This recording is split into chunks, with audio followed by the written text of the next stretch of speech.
Every CEO has a vision, but not every organization can execute it. So, in your experience, what separates leaders who simply manage businesses from those who genuinely multiply the capabilities of their people? Any smart CEO who comes with a great dream needs to have the right ammunition and the right solid plan to really make this work. What qualities do you look for that are not visible on a profile or probably if it's tenured in a performance review as well? What are the qualities that you look for and how do you look at that? I'll be more curious more than really surfing through the bunch load of papers in a resume or looking into various data. My take first could be that, do I find candidates demonstrating a honest expression of their authentic self? Yeah, absolutely. And I think that's what we're seeing through the industry to an extent, very subtly. That's the reason why Third Bracket was also born. So if you could leave the next generation of leaders with one piece of advice, what would you tell them about building organizations that continue to thrive long after the leader has also typically moved on? I would say, love your job with all your heart, with all your strength and all your mind, So more than the banner you work for, because it's your commitment to excellence, not the name of the organization that will take you to great heights in your career. So once you do this, you're naturally cascading that loyalty and that top performance into the business.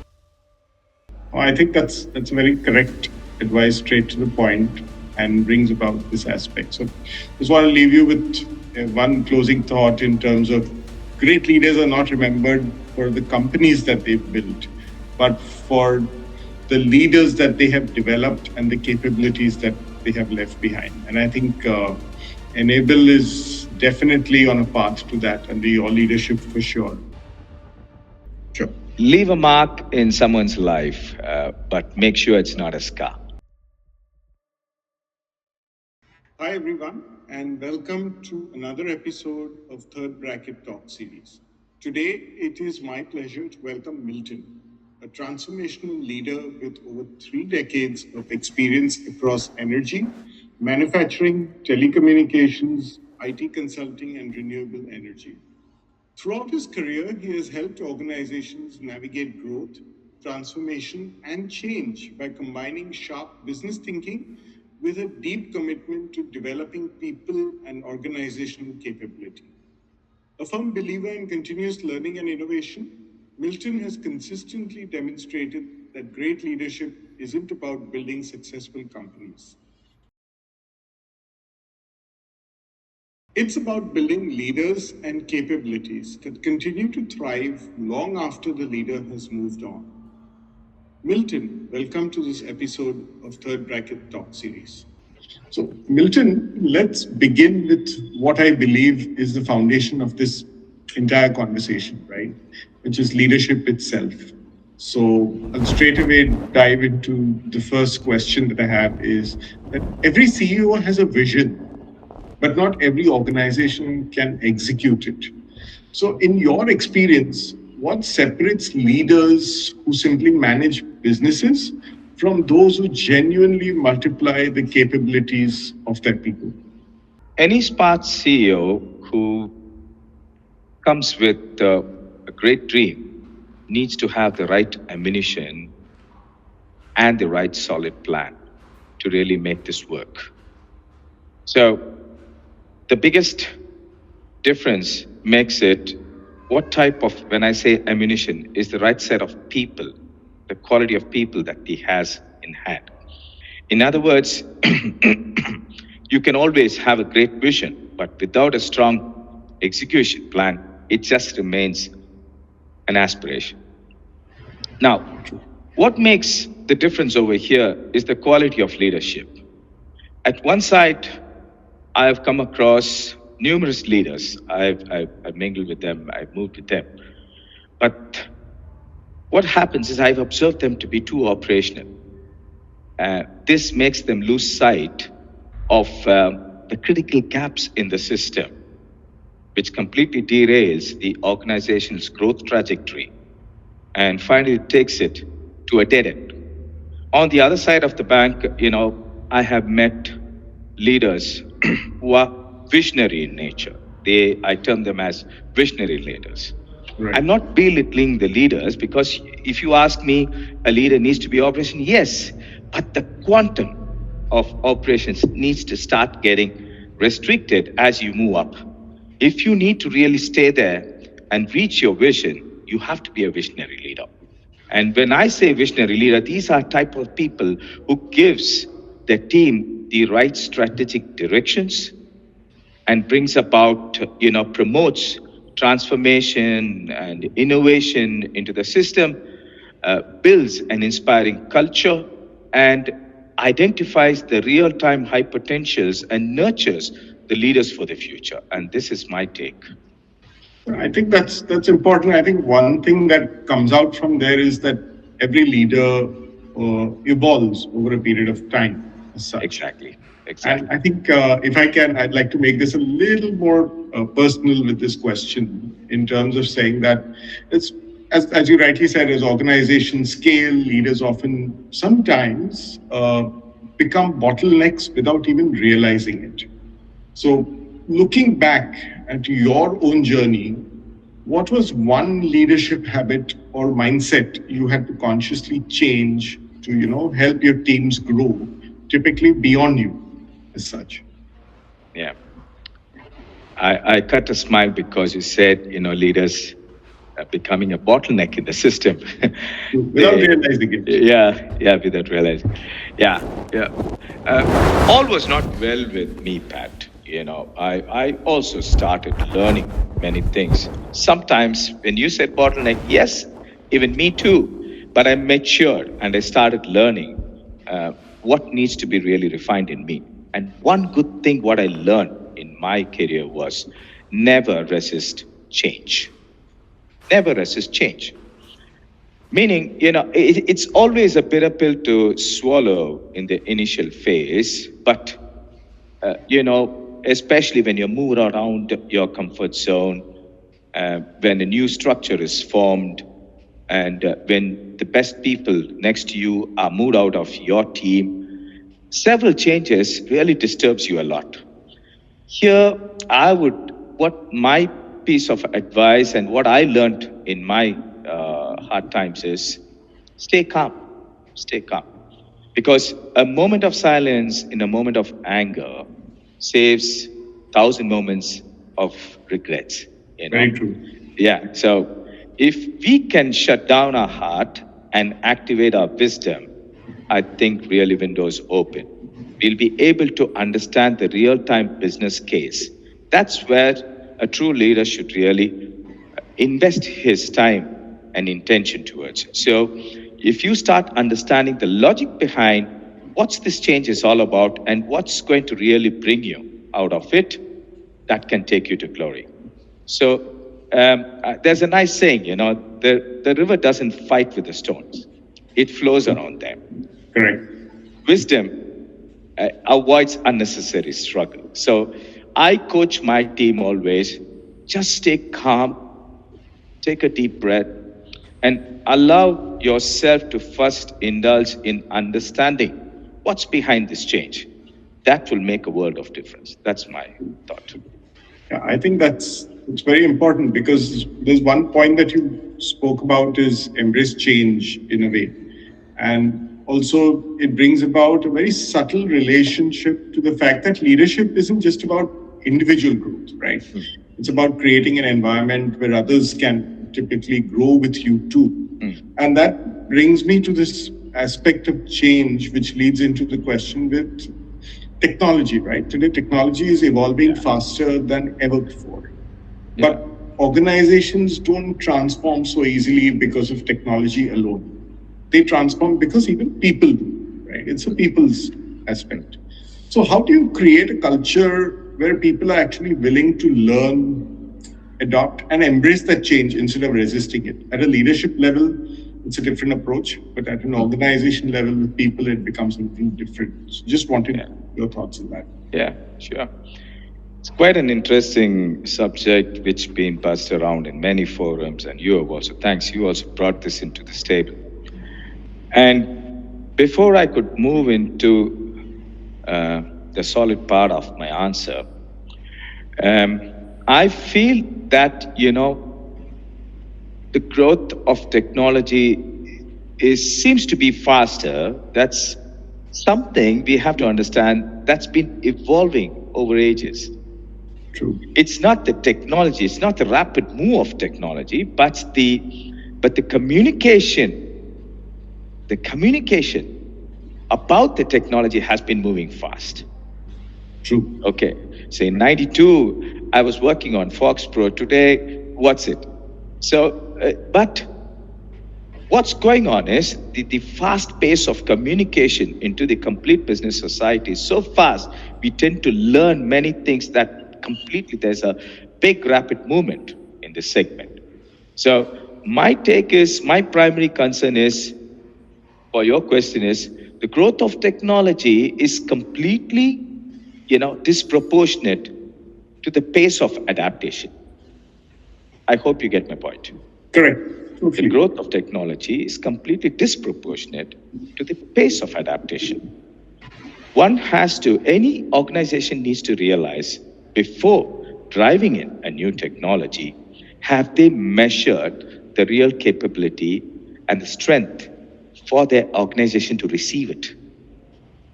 That's very key, because you cannot come with that intention that you can replace any amount of people who do not adapt to it and bring in fresh brains into the market.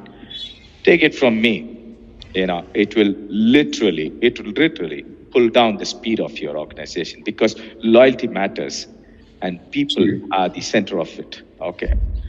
This being said, how to make people really embrace this change becomes the tricky part. So, firstly, what I have done in my career is focus on eliminating the fear that the technology is there to make the employee's job redundant. Keep that out of the mind. So the acceptability of our employees become very loud and clear, that they have a clear mindset to adapt to it. Make that path very straight for them. Then you ensure you have a well-articulated communication plan that is rolled out in phases. Many organizations, what they do is they just gush out the complete plan. Never do that. We have to first identify real change agents. These change agents are the ones who will take it and cascade it in a very, very positive way. There are beautiful, very good, charismatic guys in all the divisions, in all the business units, in every department. Make use of them, cascade that message to them, make them get fully convinced. And they are the carriers of this message to the people. That's something that's very important. And last but not the least is foster employee confidence. Confidence. Transfer the fear-driven mindset into a learning-driven culture. Make them understand that the technology is there to enhance their capabilities. That's the key. True, and I think that also aligns with one of the most important things is in terms of responsibilities from a leadership perspective as well, right? To do this. And definitely, it's something where any leader needs to identify and see how they can develop the next generation of people to come, because we are talking about that, right, today. I agree. So when you look at that, when you identify future leaders, like in any organization as such, what qualities do you look for that are not visible on a profile, or probably if it's tenured in a performance review as well? What are the qualities that you look for, and how do you look at that? Take it from me, it's not an easy task, but still, I'll be more curious, more than really surfing through the bunch load of papers in a resume or looking into various data. My take first could be that, do I find candidates demonstrating a honest expression of their authentic self? Meaning, he or she should be able to acknowledge their mistakes and their limitations. Okay. And whether there is consistency between what they say. And next, I would also like to really look into them, how confident they are, and what sort of solid solutions they are trying to bring onto the table. And the second part is,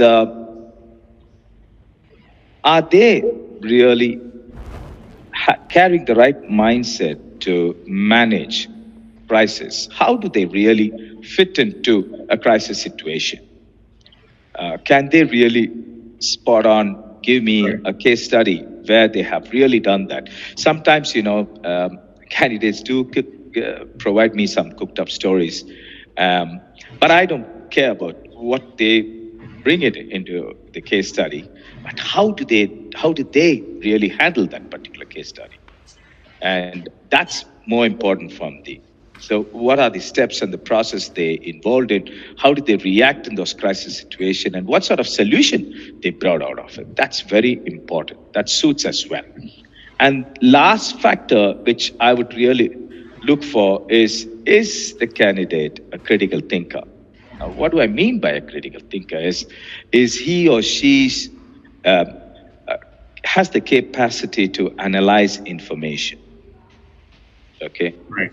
Could they read the risks and the opportunities well ahead of time? So that's something. And can they take well-reasoned decisions without falling a prey to opinions and emotions? Correct. Yeah. This is something that I will definitely look within that particular framework. Correct. And I think what you said in the beginning, in terms of people being able to understand and express their own limitations and areas of opportunity, I think that also comes from an environment where they feel psychologically safe to express that, right, from a leadership perspective. So basically, also one key aspect that links to it is leadership is ultimately reflected in the decisions that we would make about people at a senior leadership level. So, and this is a part of the journey, right? So every CEO makes difficult decisions about people, hiring, promotions, succession, team composition, whatever, right? All these aspects of it.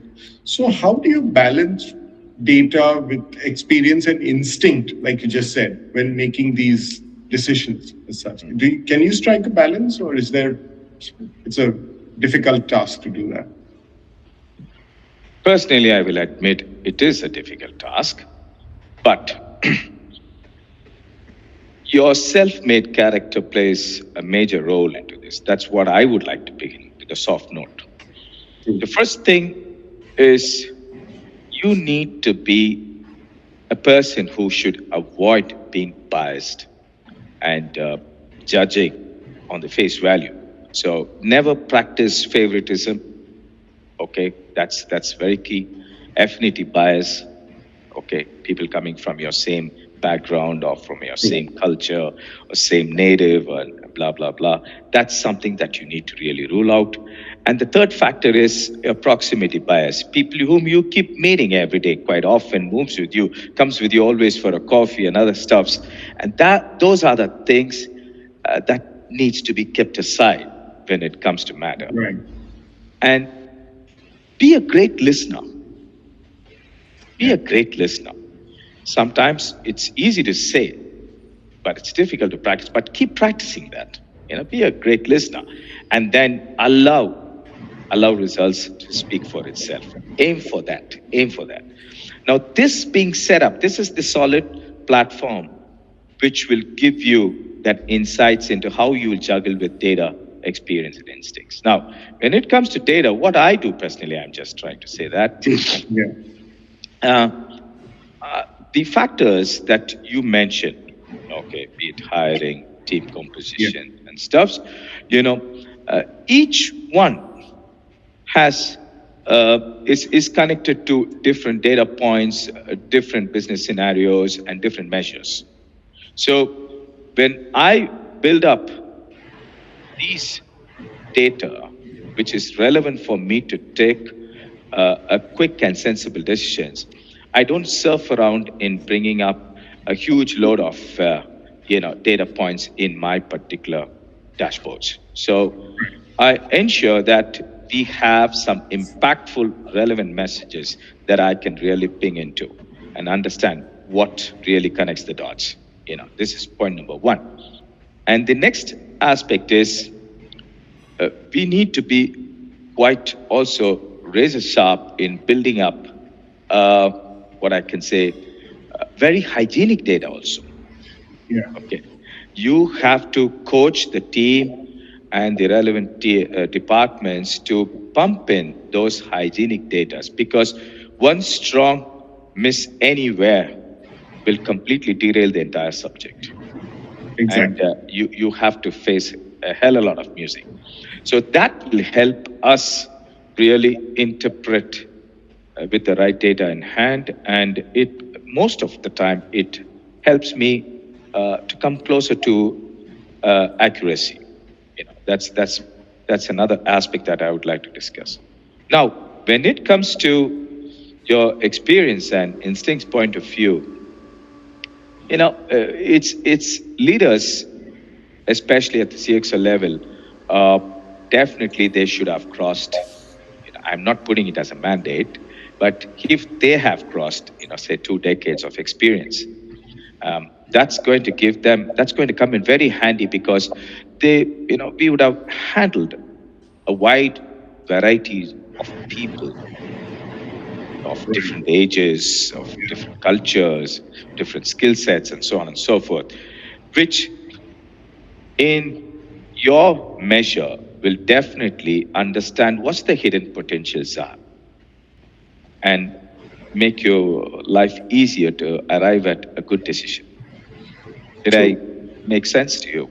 Or Yeah, I can absolutely. repeat? And I think that's what we are seeing through the industry to an extent, very subtly. That's the reason why third bracket was also born, because when you need to make these decisions, you need to have view to the right leadership dashboards and various things that represent this data in a certain extent. And till date, there was nobody who could represent talent the way third bracket does. And therefore, even internal mobility has become such a critical element across industries that we speak to, right? Because that employee loyalty, which you spoke about a while back, is very important. So I'd Yeah, rather hire and move somebody internally than go external and get somebody on board. So I you're think spot on. it's very important to have a view before you make those decisions as well, right? And as much as we speak about all these areas in terms of building capability and various things, and we as leadership does practice most of these things, but the question that we have is, how do we know if we are actually succeeding? So if you had a leadership dashboard that could show you just three indicators about your organization's capability, right? What would you want to see, let's say, every Monday morning or every week as such? And what would be the reason for that? Okay. The first thing is, today I've moved out from being a HR leader into a business head. So definitely I'll speak a different language as well. You have to excuse me over there. Of course. In a sense that, my top three would be revenue versus plan. You know, this strong indicator, because that's going to be the lifeblood of the organization. This is a strong indicator helping me to understand, you know, where my team is progressing. Are we in line with what we have really planned? And is there the execution strength, on top of everything? So that's something is the health check that I would like to really give. Okay, that's my foremost important thing on any Monday morning. That happens almost every day. So then the next is, in order to really be there, I need to also check my order pipeline. Now, uh, that's pretty important for me, whether really we have the probability of winning some of the orders. Where do we stay if it's really lagging behind certain proportion? So how am I to really step in, and what sort of plan Bs that I need to really make? in order to really achieve those. That's very critical. Okay, because the leads and RFQs being moved into real-time orders is the best celebration that we can have. And that's very important. As a businessman, you will also agree with me on that. So, that being said, the third aspect that I would definitely have a look at it is talent strategy. Okay, I will never forget that, because if everything goes well, it's fine, but you need to have the right people at the right time in the right place to get this executed. I never like to lose top talents. So what's my retention criteria? Do I have the right people pipeline? What I need to really do? Today we have across the nation, it's a 90 days window for anybody to really take up a new position. Do you think I have the luxury to wait for 90 days to make it happen? So how can I really start visualizing which type of categories could really move out of my business? And where should I really hunt for the right people to really come in on time? How long can I bench them? Do I have that strength in my OPEX? This is where it is. Correct. And I think that's why, again, internal mobility is a little easier to deal with as compared to looking at and waiting for the 90-day transition, like you said. So that's where my point was on retention, on retaining those talents. Correct. Absolutely. Yeah. So that's, you got it. It is important. So I think, you know what, we've been through such a lot. I'd like to ask you one final question before we end, and it's more on a reflective note as such, right? So if you could leave the next generation of leaders with one piece of advice, what would you tell them about building organizations that continue to thrive long after the leader has also typically moved on? Yeah. Don't consider me a sage over here when I speak these words, because, I would say, love your job with all your heart, with all your strength and all your might, So more than the banner you work for. More than the banner you work for, because it's your commitment to excellence, not the name of the organization that will take you to great heights in your career. So once you do this, you're naturally cascading that loyalty and that top performance into the business. And focus on building a strong culture. When I say strong culture, it's a very broad aspect that's quite debatable, because it's easy to build an organic culture of your thoughts in a new startup. But when it's going to be an already functioning, full-fledged organization, and when you're taking up the position over there, you cannot really infuse just like that a new thoughts, a new change, and bring about a drastic transformation. No, you have to be patient. You have to be patient. You have to go step after step after step to ensure that you one day reach over there, but never lose focus on building up a good, strong culture, because that's the real-time foundation for any business to really thrive upon. And if we are able to really do that, I feel no matter what storm you and me face, I'm sure, rest assured, we are getting it sailed through. So that's my simple advice. I think that's very correct advice, straight to the point, and brings about this aspect. So just want to leave you with one closing thought in terms of great leaders are not remembered for the companies that they've built, but for the leaders that they have developed and the capabilities that they have left behind. And I think ENABL is definitely on a path to that, under your leadership for sure, as such. And I just want to take a moment to say thank you very much for giving us your time and sharing your thoughts and views as such on this Third Bracket Talks episode with you. Thank you, Milton. Thank you so much, Pat. And I will close it with only one thing. Sure. Leave a mark in someone's life, but make sure it's not a scar, And let's continue to practice humility, stay grounded, focused, and be fearless. Rest assured, we are there to be this great stalwarts, leaving behind a legacy for the next generation to take it up from there. Thank you so much. Thank you. So thank you everyone for being a part of this Third Bracket Talk Series episode. Look forward to seeing you again on the next one very soon.